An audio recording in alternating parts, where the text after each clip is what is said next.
10월 2일 수요일입니다. 오늘 우리에게 주시는 하나님의 말씀은 출애굽기 12장 1절에서 14절 말씀. 출애굽기 12장 1절에서 14절 말씀입니다. 여호와께서 애굽 땅에서 모세와 아론에게 일러 말씀하시되 이 달을 너희에게 달의 시작 곧 해의 첫 달이 되게 하고 너희는 이스라엘 온 회중에게 말하여 이르라. 이달 열흘에 너희 각자가 어린 양을 잡을지니 각 가족대로 그 식구를 위하여 어린 양을 취하되 그 어린 양에 대하여 식구가 너무 적으면 그 집의 이웃과 함께 사람 수를 따라서 하나를 잡고 각 사람이 먹을 수 있는 분량에 따라서 너희 어린 양을 계산할 것이며 너희 어린 양은 흠없고 1년 된 수컷으로 하되 양이나 염소 중에서 취하고 이달 나흔 날까지 간직하였다가 해질 때에 이스라엘 회중이 그 양을 잡고 그 피를 양을 먹을 집 좌우 문설주와 임방에 바르고 그 밤에 그 고기를 불에 구워 무교병과 쓴 나물과 아울러 먹되 날 것으로나 물에 삶아서 먹지 말고 머리와 다리와 내장을 다 불에 구워 먹고 아침까지 남겨두지 말며 아침까지 남은 것은 곧 불사르라. 너희는 그것을 이렇게 먹을지니 허리에 띠를 띠고 발에 신을 신고 손에 지팡이를 잡고 급히 먹으라. 이것이 여호와의 유월절이니라. 내가 그 밤에 애굽 땅에 두루다니며 사람이나 짐승을 막론하고 애굽 땅에 있는 모든 처음 난 것을 다 치고 애굽의 모든 신을 내가 심판하리라. 나는 여호와라. 내가 애굽 땅을 칠 때에 그 피가 너희가 사는 집에 있어서 너희를 위하여 표적이 될지라. 내가 피를 볼 때 너희를 넘어가리니 재앙이 너에게 내려 멸하지 아니하리라. 너희는 이 날을 기념하여 여호와의 절기를 삼아 영원한 규례로 대대로 지킬지니라. 아멘. 이전 본문인 11장에서 하나님은 바로에게 최후의 통첩을 하십니다.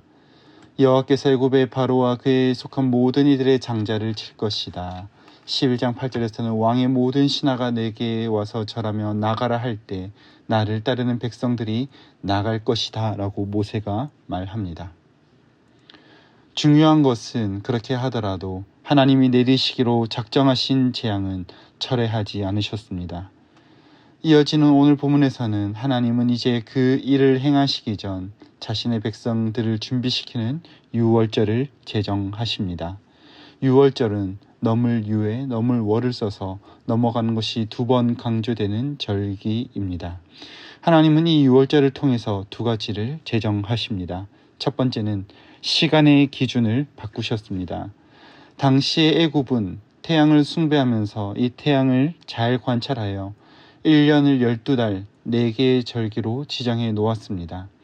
애굽의 절기로 정월은 6월, 해가 뜬 시간이 가장 긴 하지가 그들의 정월의 기준이었습니다. 그런데 하나님이 정하신 정월은 아빕월로 바벨론 포로기에는 니산월로 이름이 불리기도 하였는데 현대 달력으로는 3월에서 4월에 해당합니다. 니산이라고 하는 말은 움직이다 라고 하는 뜻입니다. 그래서 하나님께서는 이렇게 출애굽한 백성들, 그들이 움직이는 시간, 하나님의 구원의 역사가 일어나는 시간을 그들의 시간의 기준이 되게 하신 것입니다. 시간의 출발을 지정하신 것, 이것은 이전에 따르던 애굽의 관습에서 탈피하여 하나님의 일하심이 시간의 기준이 됨을 말씀하신 것입니다. 이어서 하나님은 유월절에 지켜야 할 것에 대해서 어린 양에 대한 규정을 주십니다. 3절과 4절에서는 유월절 어린 양을 나눌 구성원에 대한 규정입니다. 3절 하반절에 각 가족대로 그 식구를 위하여 어린 양을 취하라고 하시며 4절에서는 가족 구성원이 너무 작으면 이웃과 함께 사람의 수를 따라서 하라고 하십니다. 먹을 수 있는 분량에 따라서 나누라고 하십니다. 이와 같이 함께 할 구성원을 지정하시는 것은 하나님의 구원 역사의 중요한 특징을 보여주는데 함께 나누고 누리는 것임을 상징적으로 보여주시는 것입니다. 이때 잡아야 할 어린 양은 양이나 염소 중에 1년 된 흠없는 수컷으로 하라고 하십니다. 첫 달 열흘에 취한 어린 양을 4일 동안 간직하여다가 14일 열 나흔 날에 해질 때 그 양을 잡으라고 명령하시는데 그 이유는 4일 동안 잘 살피는 것에 목적이 있습니다. 하나님의 명령을 따라서 양이나 염소를 4일 동안 보관하게 되는데 4일 동안 지내다 보면 양이나 염소에 흠이 있는지 없는지를 발견하게 됩니다. 4일이라고 하는 시간 동안 그냥 내버려 두는 것이 아니라 잘 살펴 하나님의 말씀을 온전히 지키는 것이 이 보관하는 4일의 목적입니다.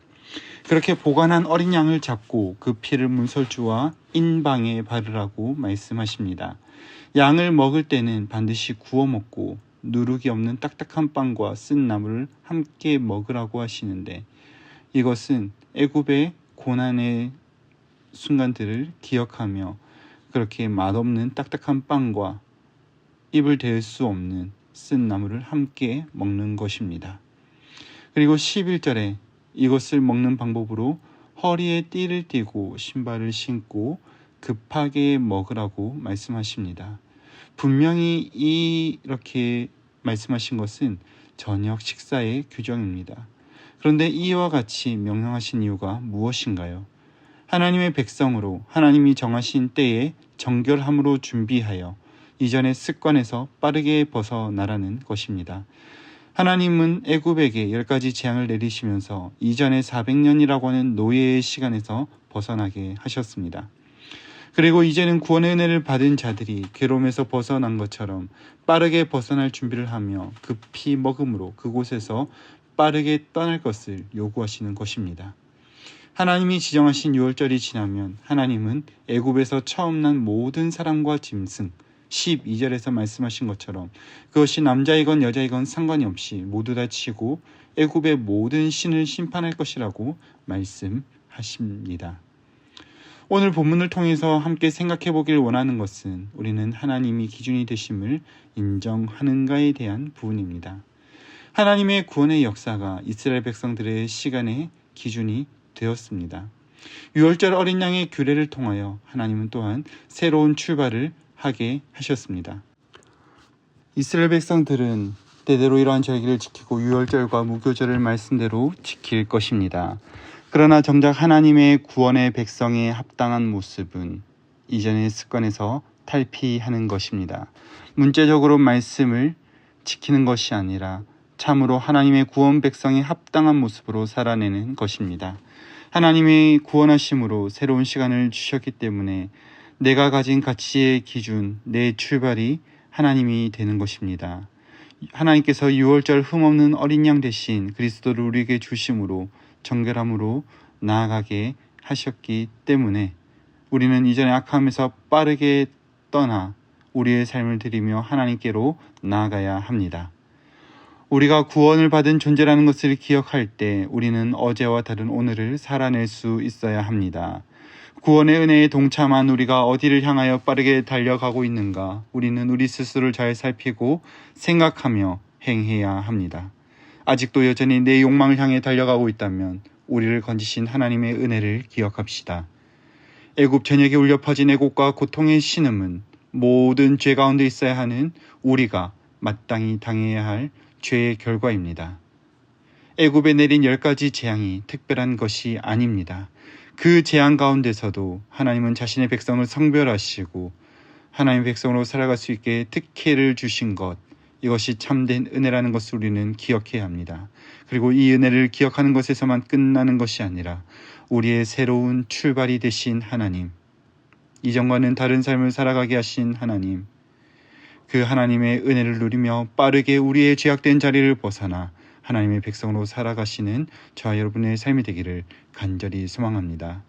말씀을 맺겠습니다. 하나님은 자기의 백성을 위하여 시작이 되어 주셨으며 약속들을 주셨습니다. 이렇게 자기 백성이라 부르시고 주신 것이 하나님의 은혜입니다. 그 사실을 기억할 때 이전의 세상의 가치가 기준이 되었다면 이제는 하나님의 말씀이 기준이 되길 바랍니다. 뿐만 아니라 유월절 어린 양 대신 예수 그리스도 생명의 말씀을 먹고 누림으로 빠르고 급하게 우리의 죄악된 자리를 벗어나 하나님께서 우리를 인도하시고 부르신 의의 길로 행하는 저와 여러분의 삶이 되시기를 간절히 소망합니다. 기도하겠습니다. 신실하신 주님, 약속하신 것을 기억하시며 자기 백성을 부르시고 크고 놀라운 일을 행하신 주님을 찬양드립니다. 그 가운데서 성별하시며 빠르게 그 자리를 떠날 것을 말씀하시며 인도하시니 또한 그 은혜 감사드립니다. 하나님의 백성으로 부르심을 받은 우리가 여전히 죄악된 자리에 머물러 있는 것이 아니라 빠르게 벗어나 하나님의 구원을 누리는 삶을 살게 하여 주시옵소서. 이를 위하여 흠없는 어린 양 되신 그리스도를 우리에게 주셨사오니 우리를 위하여 내어주신 생명과 사랑을 기억하며 그 소망을 향해 나아가는 오늘 이 하루 한날 되게 하옵소서. 그렇게 인도하실 주님께 감사하옵고 우리 구주 예수님의 이름으로 기도드립니다. 아멘. 이 시간 함께 기도하실 때 말씀 붙들고 기도하시고 주간 기도 제목에 따라 전도와 선교를 위하여 기도하겠습니다. 우리 신부산 교회가 주님의 신실한 종이 되어 주님의 탁에 찾으시는 영혼들에게 주님을 전하는 교회, 선교하는 교회가 되도록, 또한 부산 지역에 죽어가는 영혼을 살리는 교회가 되도록 함께 기도하시겠습니다. 특별히 이를 위해서 우리가 새생명 축제를 준비하고 있습니다.